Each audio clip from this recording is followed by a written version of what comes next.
It's time for College Sports Weekly. How do you do, ladies and gentlemen? I'm Bill Hazen. It's been many years since Illinois has knocked off a highly ranked Big Ten football opponent, but that's changed following the Illini upset of number 6 Wisconsin in Champaign, Illinois. It's a breakthrough victory for third-year coach Lovie Smith. We thought we had a good chance. We felt like we matched up. Yeah, when you say you matched up against the number 6 team in the country, but we thought if we just hung in there and we started faster and finished, a little bit better than we have.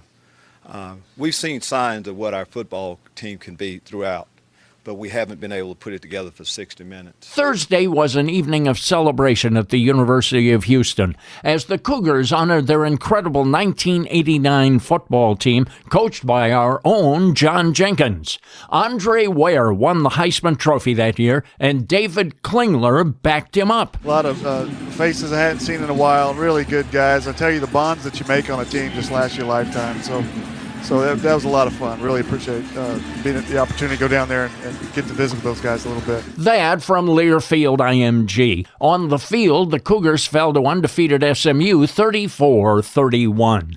And that's some of what's happening. Here's what's coming up on College Sports Weekly. We hit the road once again with the High Plains drifter of college football, Coach John Jenkins.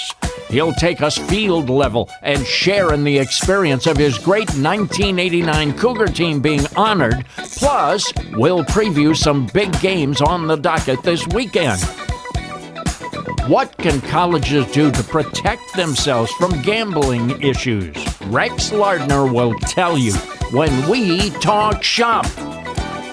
We'll continue our multi-part interview with Indiana High School Athletic Association Commissioner Bobby Cox. The topic, how the American Disabilities Act influences press box construction. And Gene DeLisio sees a stable football ratings picture on the small college beat.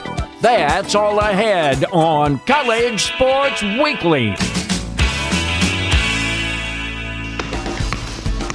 Hi, I'm Mia Hamm. As a professional soccer player and a future soccer mom, I know how fun and rewarding sports can be. I also know how frustrating it is when you're sidelined by an injury. So I've teamed up with the American Association of Orthodontists to ask young athletes to play it safe when playing sports.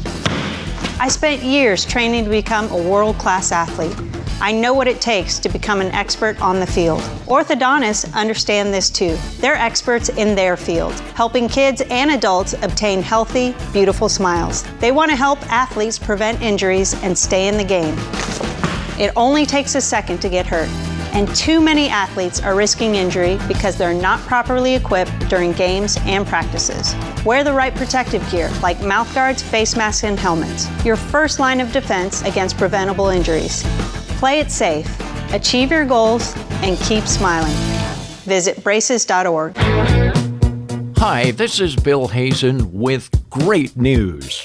We're growing, and now it's easier than ever for you to keep up with Bill Hazen Productions and the popular radio programming we produce. First, there's our website, BillHazenProductions.com. If you miss a program or part of a program, just go to the site and listen. The current edition of all of our programs is right on the front page. Also, meet the special people who form our broadcast family and make our programs possible. Want to know about guests and topics we'll discuss on our shows? Then join our Twitter feed @BillHazenPro, where you can be part of the conversation and share your thoughts on our programs. So we invite you to join us and enjoy America's most innovative sports broadcasts. You'll find them at our new web address, BillHazenProductions.com. Time to get back on the road again, and indeed, that's where we catch Coach John Jenkins.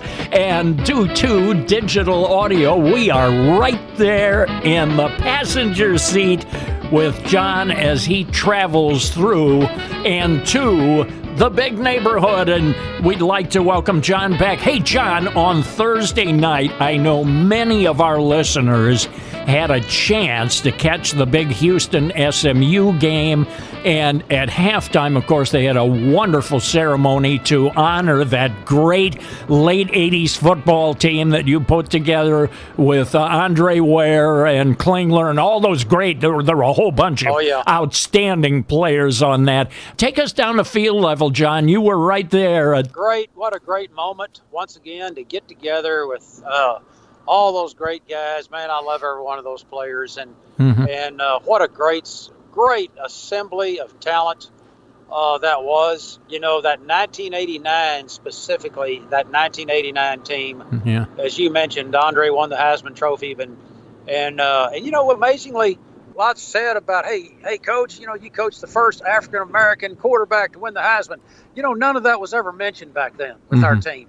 Andre was a team guy. We didn't have any kind of ethnic division or ethnic recognition. It was and you know what, Bill? That's what sports does for you. Yeah. You know, it's not about the black guys or the white guys or the Asians or whatever. Hey, it's all about a team coming together and having one heartbeat, one recognition. And that's what we were in 1989. The Houston Cougars was a great football team, and it had great chemistry of all those players pulling together. And, you know, I've often said many, many times, whether it's in business or some type of profession, certainly in football, it is amazing what you can accomplish when you don't care who gets the credit. Yeah. And that's the way these players were back then. Man. They loved each other. They played hard, and they certainly believed in what I believed in offensively. And it still shows in those record books with so many of those categories that still stand tall. You know, John, Houston has always been a trailblazer in race relations, and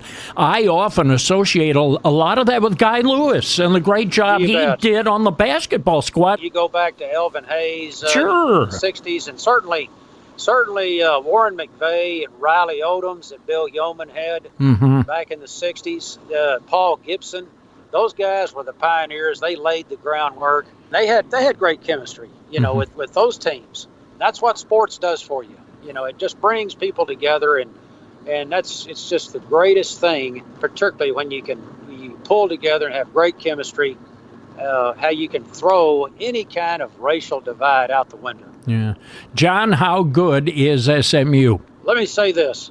They came in here undefeated, and it looks like to me that Sonny Dykes, he is certainly a top caliber candidate for National Coach of the Year because they've won some tough games. They've won some close games. Let's just say with a few bad breaks, SMU would still have a good team at probably a 5-3 record. That's the way this game was played. Houston had a shot. They had a shot to win this thing when it was 34-31, about 2 minutes, 30 seconds left of the game with another possession left. Sonny's defense rose up and made the plays. He's done that. They are undefeated. They're 8-0. And you got to go back to Ron Meyer days of the Pony Express with Dickerson and James and those great teams in the early 1980s to go back to find this kind of quality. You're right. That's the year they went undefeated was the year when I left. I was working at KMOX in St. Louis by that time, and boy, I kept a close eye on them because, John, you knew that was special. It sure was. Ron Meyer, I tell you what, I was just a young pup coach, and he really treated me great. I had a lot of admiration and respect for him, and coming in there, and he sunk his plow into some hard concrete when he first got there. But he sure did. That's the thing that I've always said about, you know, the greatest satisfaction in coaching, Bill, is to take something that's real ordinary or down and out and accomplish something great with it. And Ron Meyer did that. Yeah. And hey, don't get me wrong. Hey, some of the listeners are probably screaming out, "Oh, he cheated! He cheated!" You know, let me say this. Hey, he didn't invent that. He did not invent that. And there was every team in the Southwest Conference went on probation except Rice. Back there, yeah, that's right. Except Rice, because I don't think anybody wanted to visit. Take official visits to Rice back then. That's right. You're right. Rice didn't get, but everybody got hit with some type of probation at that time. Sure. And it was all because, hey, you know, SMU's getting too good. Ron put it together, and then of course Bobby Collins came in with Dupart and the old NCAA posse did show up eventually and just nailed them to the cellar. And my good buddy Forrest Gregg, he often stated that he was drafted twice in his life. Once was the Army, and the second time was to come back and resurrect the program at SMU when they had after the death penalty. Talk about mission impossible, brother. Even Peter Graves wouldn't have been able to handle that one. Oh, yeah. You know what? In all actuality, Forrest, we were really close. And Forrest hired me as his head coach when he was a vice president of a team in the Canadian Football League. And he hired me as his general manager and head coach. And he told me, he said, after that game, that 95-point outrage, and certainly the next year when I took a different quarterback up there to SMU and did pretty much the same thing, he told me, he said, I'd look across that field and I watched you and I think to myself, boy, that guy really loves what he's doing. Yeah. Yes. And he said, if ever I get the chance and this guy comes available and I have a chance, I'm going to hire him as fast as I can. And he did. But he told me, he said, we could have gotten it back. We could have gotten it back. He said, very much like what you guys did in Houston. Mm-hmm. He said, we could have gone junior college and got some real mature guys in that first year. He said, but the president of that, he said, it was not the death penalty. And, I'm amazed that the media keeps making reference to this in Dallas. Mm-hmm. It was not the death penalty that kept them down all those years. Mm-hmm. It was the stringent academic requirements of a new president, a guy by the name of Pye, that came in there and stayed just long enough to say, hey, we're not letting anybody in to play football here under 1,000 on the SAT. We're not taking junior college players. And, he tried to turn SMU into the Harvard or Yale of the South. And hey, good people, good kids, good young men, but they couldn't play football. Oh, yeah. Ask Ray Auburn about how hard it is to win without players. Yeah, He'll tell you all about it. Together, and boy, there's some real nightmare stories coming out of Rice on that day. Yeah. You bet. Oh, it was tough. John, you keep driving along. Let's come back later. We're going to go over the games this weekend, and we have one from last weekend I want to talk about. I'll give you a little hint. Wisconsin was involved in a tough game. We're going to talk about that one, too, because, brother, Wisconsin made a liar out of both of us. I can tell you that for sure. What a sad situation. Oh, man, what a great situation for Lovey. Anyway, we'll come back and talk about that later. And when we return, Rex Lardner joins me. We're going to talk shop. That's next on College Sports Weekly. This is the sound of a flat-screen television hurled off a building. Now the new bike your kid wants. These are the things you could have, all cast into oblivion. Because when you throw away money on wasted electricity, you throw away everything you could have bought with it. Use Energy Star light bulbs and appliances, and you could save hundreds of dollars a year. Saving energy saves you money. Learn more at EnergySavers.gov. Brought to you by the U.S. Department of Energy and the Ad Council. Well, once again, it is time to talk shop, and that means Rex Lardner steps into the batter's box. Longtime television sports executive at CBS, NBC, and Turner Broadcasting, a former associate commissioner at Conference USA, and former political consultant to Mark Esperanto. Rex now consults the broadcast industry, professional sports, and college sports entities, and he comes to us via digital audio from where else? Tucson, Arizona, where the floor hockey is good. Oh, man. Hey, Rexter, always good to talk with you. Shall we start with a sports gambling thing here? Sure. Let's dig right into this. Sports gambling, as we know, it's coming into the fore in college athletics, and it's definitely putting pressure on individual schools throughout the country regarding how are they going to handle it. Well, 3 of these schools are trying to get a jump on it, and Purdue, St. Joseph's, and Villanova are the 3 schools, and here's what they have done.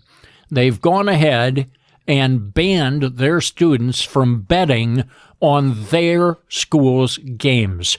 Will others follow the lead of these three schools, Rex? Bill, I think they will. In fact, it's almost inevitable that they're going to have to. I think it's one of those situations where it's almost all or nothing. So much is riding on the referees and officials in these games. There have been scandals before involving both football and basketball, and it could happen again soon based on this situation. But I think, Bill, the schools have to follow suit. Well, you've stated this before, Rex. This was your first area of concern. Correct me if I'm wrong, but I think you've always felt that officials were the soft underbelly of the whole thing. Isn't that it? Absolutely, Bill. I think where you have a lot of gambling and so forth and so on, and a lot of greed, people go to the officials. You know, they've done it before and they'll do it again, where they'll pay them a certain amount or do something to make a bad call or not make a call at all, which could affect the outcome of a game. And we've seen it through the history of the sport, basketball, and I think it could affect other sports as well. But it's really, and the underbelly, Bill, is a perfect word for it. Yeah, Rex, this thing is taking hold in a hurry. According to the New York Times, betting on college events has doubled in the past year. Doubled. Can colleges keep up with that? You know, Bill, I think the NCAA has to do something about it. I really do. I think the integrity of the sport is at stake here, and something has got to be done to thwart off, the potential, gambling and affecting the referees and officials in the game. And I think it's the NCAA's place, Bill, in turn, to do something. So we have no real policies in place at all at this stage, except for these three schools, Rex.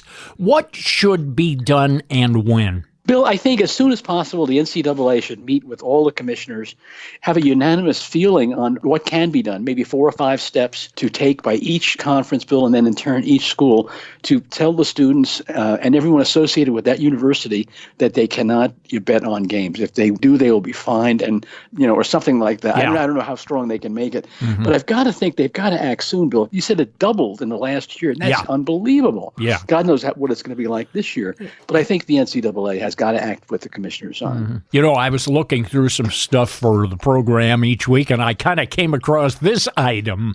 9 major football schools claim to be playing their games at 100% capacity. In other words, they're totally sold out. And you'll be surprised not only who is on it, but also who isn't on it. This is really a surprise. The list starts with North Carolina. Boy, if that doesn't make Bubba Cunningham the athletic director of the century, I don't know what it would take. Then you have Oklahoma in there, Georgia, that's not a surprise. Colorado, Ohio State, no surprise, UCF, Utah, Michigan, and Nebraska. The Big Ten has the most schools in this group. UCF is the only group of 5 schools playing at total capacity. Now, let's think about who's not on it. Alabama, Florida, Washington, Texas A&M, Wisconsin, that is a head-scratcher, and Penn State, among a number of other schools. I know we left some people out. What do you make of this? Bill, I'm somewhat surprised, but it has now become so much easier to stay at home, not tailgate, and not go to a game, but watch it from home with all the great angles and replays that you have. And I think that's what's affecting some of this. It could be a long drive. It could be pain-in-the-neck traffic. It could be parking. It could be you don't have proper access to replays on the scoreboard machine.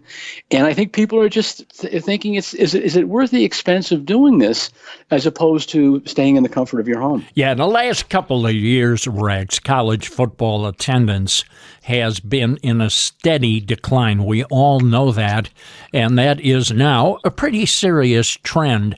How will that trend impact the list that we just heard? Bill, I think you'll see more and more schools drop their attendance, whether it be 90% or 85 or 80 or something less than that. I've just got to think that with the cost of tickets and parking, and like I mentioned, the whole situation in driving and traffic and everything else, it's just so much easier to watch the game from home. And, Bill, there are 30 to 35 games. They overlap, of course, but there are 30 to 35 games on some form of television every week. Many of those are available in satellite. So if you really want to see your team and it's not on normal television or network television, you can go to a sports bar and they can satellite it up for you. You and I think in a very similar manner because I think you have an idea where I'm about to go with this. The impact of high-definition television. We have talked about this before and how it has affected attendance. And Rexter, there is nobody better than you to talk about this.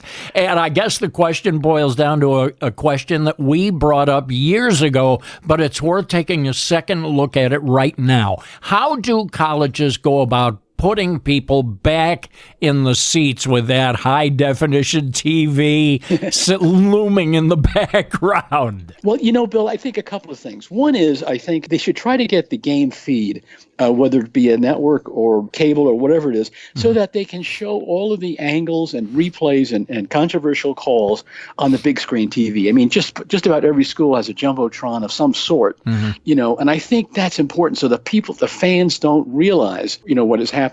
You want to surprise them because they're seeing the same thing at home. I think, Bill, the other thing I think they can do to get people back in the seats is, number one, is they can reduce ticket prices or combination of prices and parking. And the third thing, Bill, is make it a fan experience for the entire family. In other words, an autograph session for the players, for young kids, let the kids on the field maybe, do lots of things for family related. And I think the NFL is very good at this. And I think colleges need to do more and more of that, or they're going to lose more and more people. Well, let's get over to the round ball side of things, Rex. We're not very far from the opening of the college basketball season, and the NBA, of course, now is already underway. There's going to be something new in the G League this year, Rex, and this is interesting. The league will test a new approach to foul shooting. Instead of shooting each individual foul shot on an individual basis, the player will shoot one foul shot, which represents the total number that an individual would get in a foul situation. For example, if a player is fouled on a three-point shot, the single foul shot would be worth 3 points. If it's a 2-point shot, the single foul shot would be worth 2 points. So if you make the shot, you get 2, and if you miss the shot, you get nothing. League officials believe that this will shorten G League games by a total of around 6 to 8 minutes. What do you think of this, Rex? Bill, I like it. I think it's different and it's innovative, and it's something that I think will speed up the games as well. There's usually a pause, when a person is fouled and he's taking 2 or 3 shots, and sometimes it seems like it takes forever. This will speeden that up quite a bit. But if a player, Bill, is in the act of shooting and is fouled, he still just gets 1 shot. Is that the rule? Yes, that's it. For everything, you take 1 shot only, but the value of how many points go on the board if you make it will vary depending upon what the foul was. You know what, to me, I saw this and I likened it to the move in baseball to try to eliminate the intentional walk. It looks to me like this runs parallel to that. What's your thinking? Yeah, I think it does, Bill. I think the intentional walk situation takes forever, where the pitcher has to throw outside of the box to the catcher 4 straight times, and it just takes, a minute and a half or whatever it is. And now they're working a situation where he's immediately goes to first base. I think it's pretty analogous to this, and I like it because I think it will speed up the game, Bill, and it makes more value on that foul shot, that 1 foul shot, whether you make it or not. Yeah. This is going to be watched closely by the pros and the colleges too, Rex. If this works pretty well, might colleges look at a similar rule? Absolutely, Bill. I think it would be more exciting as a college rule in the rules as they play now. I just think getting fouled when you're behind the 3-point arc and having 1 shot with the idea that it could be worth 3 points to your team. Foul shots are now more crucial than ever before, whether it be a 2-point shot or a 3-point shot, or if you're fouled in the act. I think colleges will take a look at it, Bill, and I think even the NBA should take a look at it. Yeah. Well, I have a question for you, Rex, from all of this. If this indeed saves 6 to 8 minutes in a game per se, gee, Rex, what could you do with that extra 6 to 8 minutes? That's funny. You get an early start on your drive home, Bill. Yeah. I have a feeling they would have something else in mind for that extra 6 to 8 minutes, Rex. Do you have an idea what that could be? Well, it could be an extra beer, maybe. Yeah. On your way out, Bill, or it could be 6 to 8 minutes of additional commercials on the broadcast. Oh, I see. Oh, yes, of course. Come on, Rexter, we gotta keep. Yes, you're right. I'm not thinking like a salesman. Yeah, that's perfect. Perfect. Jam in all those extra commercials. That makes a lot of sense. I'll tell you this: that time would be accounted for immediately. We'll take that. The sales office gets that. We'll take those 6 to 8 minutes. Absolutely. Oh, man. Rex, well, a lot of fun as always. We'll see you next week. Sounds great, Bill. Good being with you as always. Good being with you, Rex, and say hello to Mark Esperanto if you catch up with him. You guys went to separate high schools together, as I understand it. Isn't that the story? That's the story. Rex Lardner, We Talk Shop. We'll be back with more of College Sports Weekly. Last week, we began a multi-part interview with Bobby Cox. He is the commissioner of the Indiana High School Athletic Association. Let's continue now.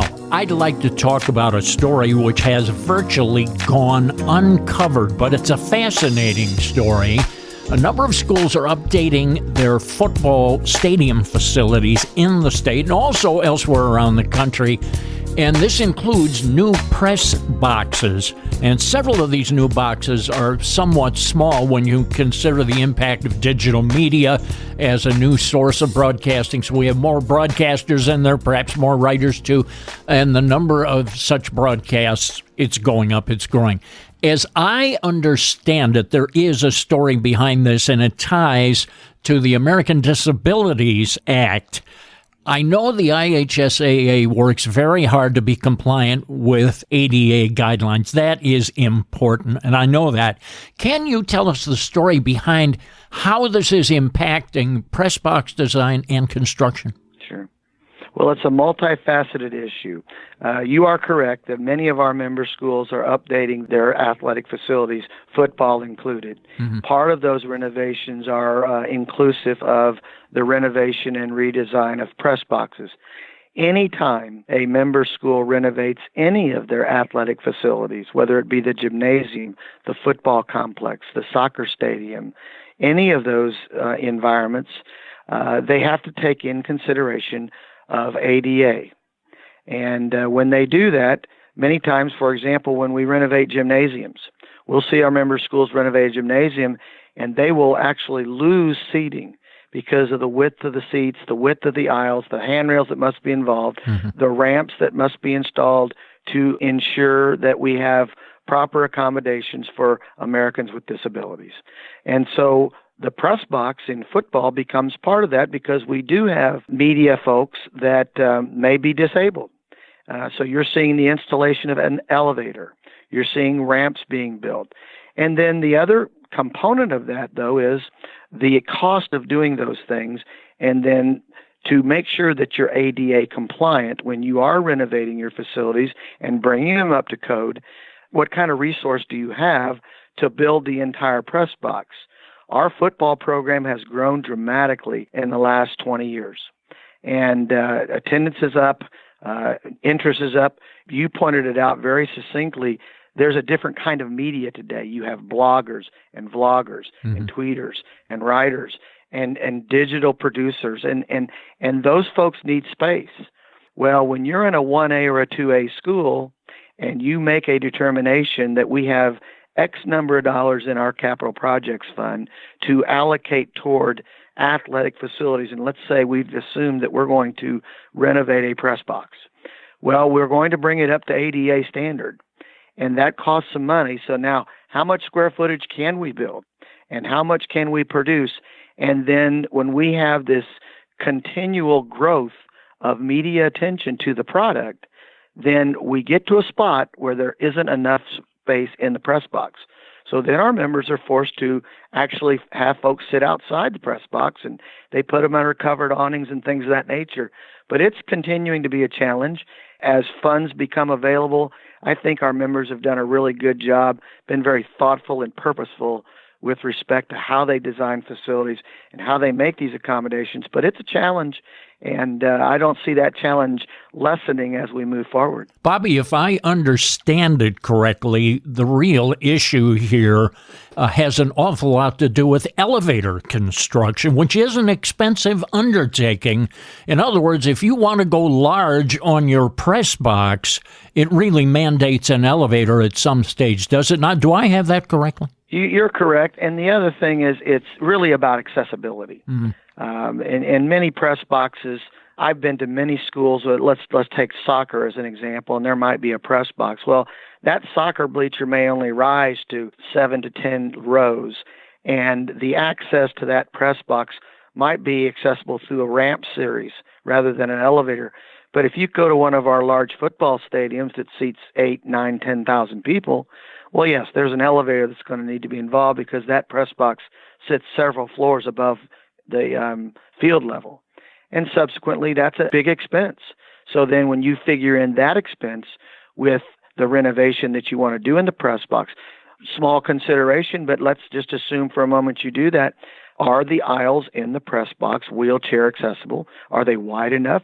Are they set up in a way that a person that's in a wheelchair, can they get from the bottom level of the press box to the middle level? If there's a third level, can they get to the top? How do they get up and down? Probably through an elevator if that's available. If not, then what accommodation are you making? And so those are all real challenges that schools have to think about. And in some cases, not many, but in some cases I know schools have said, we're not going to renovate because we can't do it. We can't renovate it fully because we don't have the funding to meet ADA standards, and we don't want to violate any standards. So in some cases, we don't get those renovations. That's unfortunate. But at the same time, I think our members are very cognizant of making sure they do it right. And they're not going to do something and invest a bunch of money in building a facility it isn't compliant. Well, this issue is certainly a complicated one, very representative of what high schools face these days as they look at their facilities. Bobby, I'd like to invite you back so we can continue this discussion. Bobby Cox is the commissioner of the Indiana High School Athletic Association. We'll be back with more of College Sports Weekly.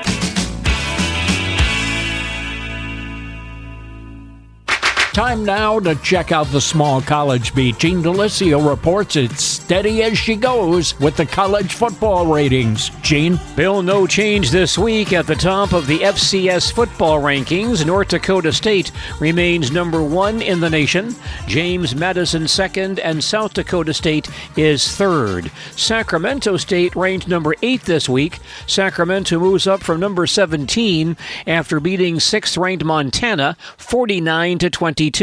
Quarterback Kevin Thompson passed for 369 yards and 4 touchdowns in that ballgame. Now, Thompson is quite a story. He first attended Nevada, Las Vegas, but redshirted 1 year and was a reserve another season, then sat out 2 years with elbow surgery before coming to Sacramento State and earning that starting quarterback job in 2017.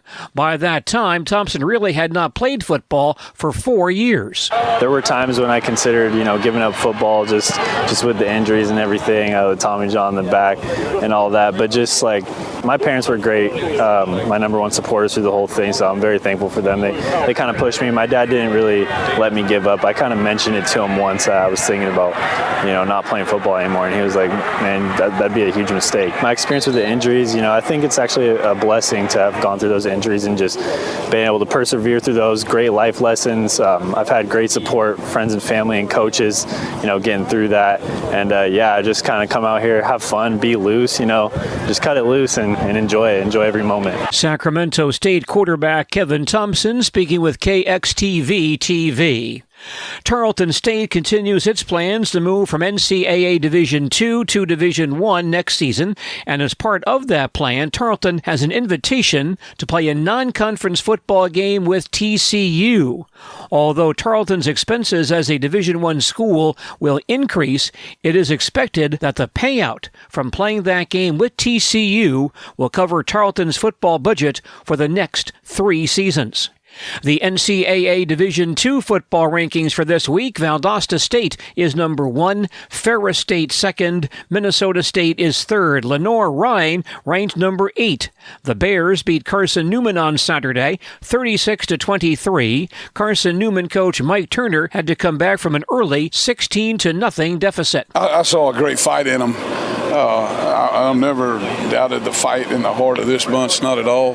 We just can't make those kind of mistakes that we made to allow somebody to be up 16 points. And, gosh, what a great fight in the second quarter to take it down to a 2-point or whatever it was, a 3-point game, and then we gave up the touchdown with less than 2 minutes to go. I never thought that would happen. But our kids fought, and we put ourselves in position to do some things. But, we've got to learn to play this game, get takeaways, and us not give away, and us not give penalties that put them in positions to keep drives alive or take us out of a drive, and that happened today. Carson Newman football coach Mike Turner. The NCAA Division III football rankings for this week: number 1 is Mary Hardin-Baylor of Texas, Mount Union of Ohio second, and Wisconsin-Whitewater is third. In the big upset of the week, 7th-ranked Berry fell to Birmingham Southern 28-16. Birmingham Southern led 21-6 at halftime, then stopped 2 Berry possessions inside the 5-yard line in the second half to win for Coach Tony Joe White. Our defensive staff and our defensive players, they did just a fantastic job of not panicking in those moments and staying poised. We use the saying around our plays that poise is a superpower. And those guys, just continued to execute and make sure we were gap sound and wrapped up, made tackles, and, holding those guys to field goal attempts and getting stops on 3rd down and 4th down was crucial, especially in the second half when they kind of made some adjustments defensively and held us back a little bit on offense. Birmingham Southern football coach Tony Joe White speaking with D3Football.com. Birmingham Southern is now 4-2. Quite a performance by Wisconsin lacrosse quarterback Evan Lewandowski on Saturday as the Eagles beat River Falls 63-49. Lewandowski passed for 591 yards and 9 touchdowns. Plans are progressing for an on-campus football stadium at Montana State Northern. Athletic Director Christian Oberquell is overseeing this project. Right now the plan is to break ground in early fall, middle fall, all depending on we're getting close to our goal, our fundraising goal, which has surprised a lot of people, and they thought it was going to take us a couple years to do it, but we've gotten pretty close in 3.5 months. It'll be running east and west, and so if you walk out of the main administrative building, Cowan Hall there, and you look to the west, you'll look straight up and you'll see the scoreboard. Going down. It'll be bowled out a little bit, similar to kind of what Rocky is, like a horseshoe. And the main entrance will be on the east end, and the kids can walk from their dorms over, and it's just going to be so much for student life and the atmosphere. It's going to be great. Montana State Northern Athletic Director Christian Oberquell speaking with MTN Sports. The Lights have played their home games at Hoover High School since restarting their football program in 1998. Bill, that's our small college sports update for this week. I'm Gene DeLisio reporting. Thank you, Gene. We'll check in with you next week. And when we return, we'll catch up with John Jenkins in the big neighborhood next on College Sports Weekly. Founded in 1962, the National Collegiate Baseball Writers Association is dedicated to the advancement of college baseball. Membership includes writers, broadcasters, and publicists of the sport. NCBWA members serve as the voting body for the Dick Hauser Trophy National Player of the Year. The organization has a website at ncbwa.com, or you can follow us on Twitter at NCBWA. John Jenkins has driven about an extra 30 miles down the road toward where he's going, and we bring him back in here now later in the program, and we're catching him. This is like his recruiting days where he was running all over the place, and during the football season we have a lot of fun with John, as you know, and we do catch him on the road, and this is really a lot of fun for us. John, we have a lot of games to cover this coming week, but as we mentioned earlier, we do have to at least touch base on Wisconsin's narrow loss at Illinois. Huge surprises. Is this a game that is going to turn the corner for Illinois football for Lovie Smith?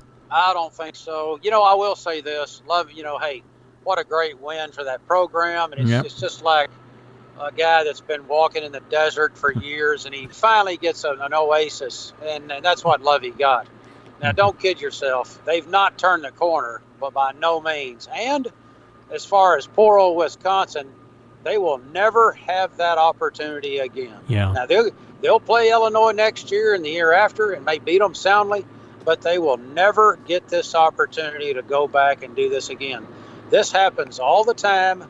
And this is why a lot of the forecasters get nervous around midseason when they see about 15 or 12 to 15 teams that are undefeated, and they start worrying about, well, if they're not going to lose here, people get knocked off, Bill. Yep. They take things for granted. They look ahead.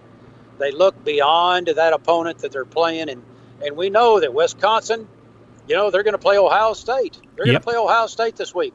They were clearly looking at Ohio State, not the task at hand, and that was to take care of business right there with Illinois. Boy, we've gotten about halfway through the schedule, or a little over that now, John. Any concerns about a smooth coaching transition at Ohio State? That's out the window, I'd say. Oh, boy, I'll tell you what a great job. He's picked right up where Urban Meyer left off, and those guys are responding, and they're playing well, and I guess the good old Sargon ratings have them as the number one power-rated team in the country, and rightfully so. Ohio State Buckeyes. Wisconsin, that's going to be their test. I don't think Michigan's going to.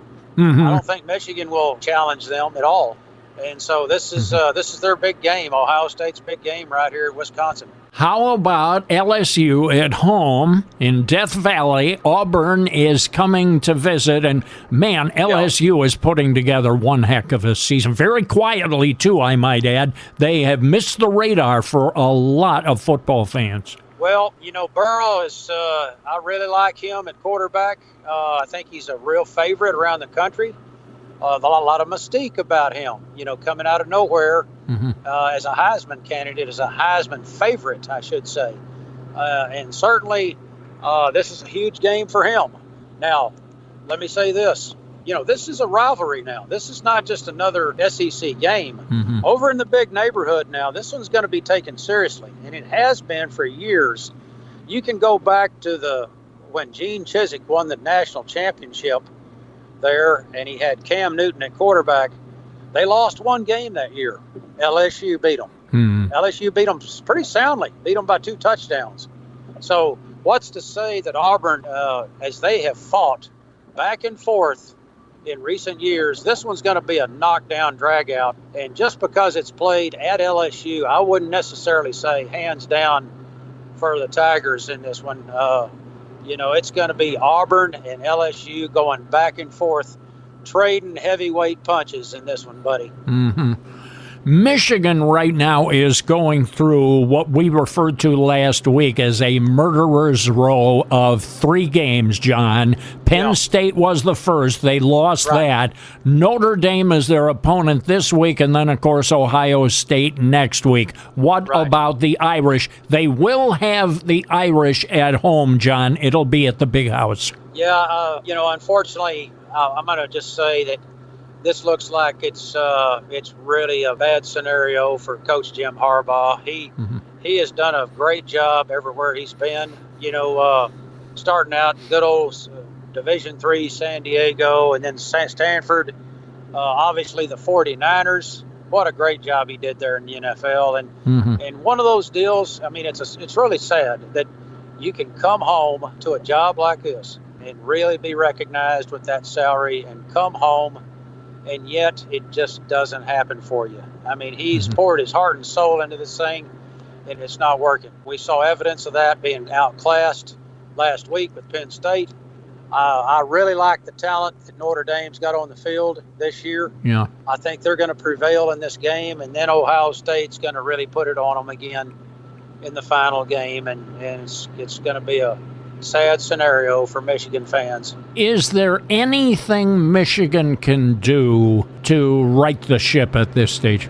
Well, they better puff up all the lifeboats they can. You know, give it a gallon effort, guys. You can take your swings, like I said, about Auburn and LSU being in a heavyweight boxing match. One thing that Michigan can do, they can come out fighting, and they can really just lay it on the line, and we'll see what happens. But they've got it to do. They have got an uphill charge with two tough teams looking downhill at them. Yeah, that's tough. That is tough. Oregon and Washington State, John, and I suppose the storyline here as much as anything has been that Washington State has had a rough year, and stopping people in the Pac-12 still is a real hard job, and not many teams are getting it done. We've said this all year long. We're talking about the porous play of defenses out there. And I will say this, it looks like Oregon is starting to be mentioned again. Once they lost the lead against Auburn, and Auburn just cut them off at the pass right at the finish, they have not been in the conversation about any kind of championship or any kind of recognition whatsoever until now. You know, Herbert, the quarterback, he's played well. They're back in the picture. I know Mike Leach is not just going to lay down and play dead. He's got some offensive punch. He's going to come after them. Which defense is going to be the worst? They're going to play the game, and we'll find out, won't we?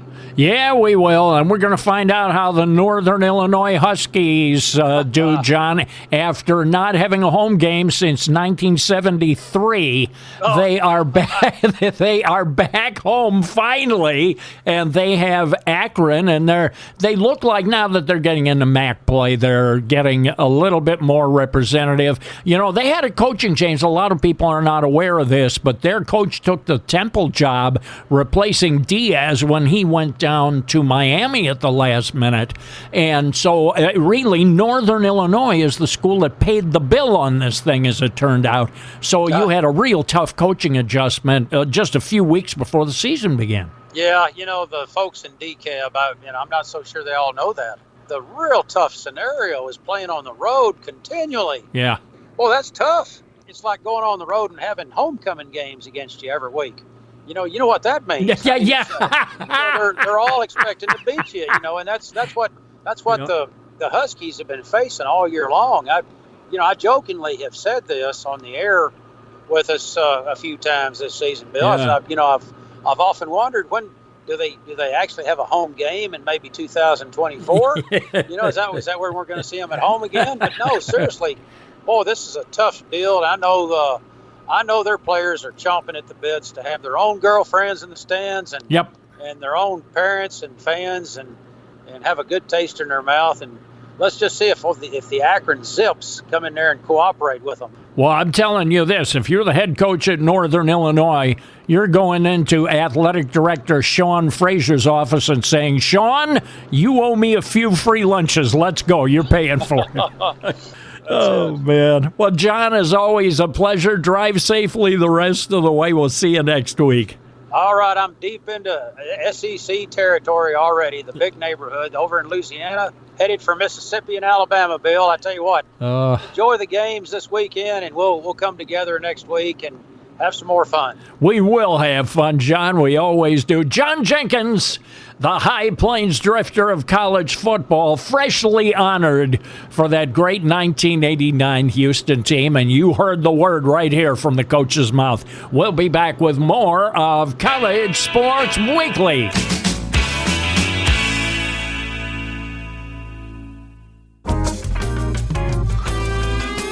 Time to head for home. We are a month away from the 100th anniversary of the founding of RCA. How relevant is today's radio? The story next week. And now let's introduce our team. The executive producer is Keith Haney. Coordinating producer Bo Carter. Small college editor Gene DeLisio. And a special thanks to sports information officers throughout the country for their contributions to this program. Now, this is Bill Hazen saying thanks for being with us. Be sure to tell your friends about us. And we'll see you next week on College Sports Weekly.